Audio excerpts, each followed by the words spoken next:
आऊं और कह ही दूं कि अश्लीलता भरी साहित्य चारों तरफ चल रहे हैं। टीवी का सीरियल हो, रेडियो में कुछ कम है, पत्र पत्रिकाओं की बात ही क्या कहा जाए। लोकगीत वालों में तो जैसे ये होड़ सी लग गई है। सुनने वाले सुनाने वालों में आखिर कोई साहित्य लिख रहा है तभी तो वो गा रहे हैं। तो मैं इन गीतों को भी साहित्य के रूप में ही देख रहा हूं। तो यह जो अश्लील साहित्य आया, क्या मुंशी प्रेमचंद की यही परिकल्पना थी कि हमारे बाद इस तरह का अश्लील साहित्य आ जाएगा?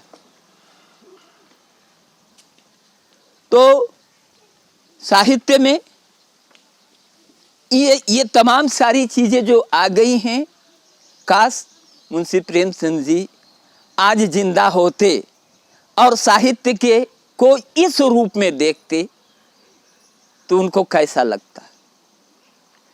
यह एक विचारणीय प्रश्न है। साहित्य के कला पक्ष में भी कला के नाम पर जो नकली अलंकार लादे जा रहे हैं, आप सब लोग परिचित हैं, मैं उस पर नहीं जाऊंगा। रस छंद की बात मैं क्या करूं, समय के अनुसार विभिन्न प्रकार के नए पुराने जो छंद आते गए, लिखाते गए, वो सब ठीक है, उसमें हमें बहुत कुछ नहीं कहना है। लेकिन अंत में साहित्य के विषय में इतना तो जरूर कहना है कि मेरे साहित्यकार भाइयों, अगर हमें मुंशी प्रेमचंद जी से कुछ सीखना है या स्पष्ट कहें कि हमें साहित्य की गरिमा को बचाना है, तो हर हालत में हमको सत्ताधारी की चापलूसी से बचना ही पड़ेगा।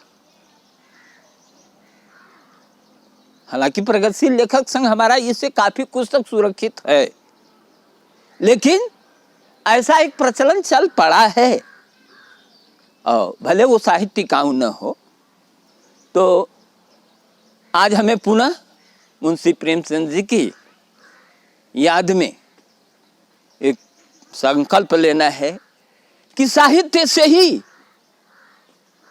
समाज बनता है, या समाज से साहित्य बनता है, या दोनों एक दूसरे के समानुपाती हैं, जैसे भी सोच लिया जाए।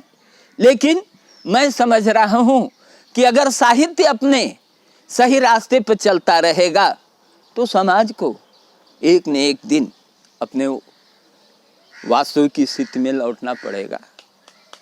मैं इन्हीं बातों के साथ मुंशी प्रेमचंद जी के साहित्य और वर्तमान साहित्य पर चर्चा करते हुए अपनी बात को रोक रहा हूं। धन्यवाद।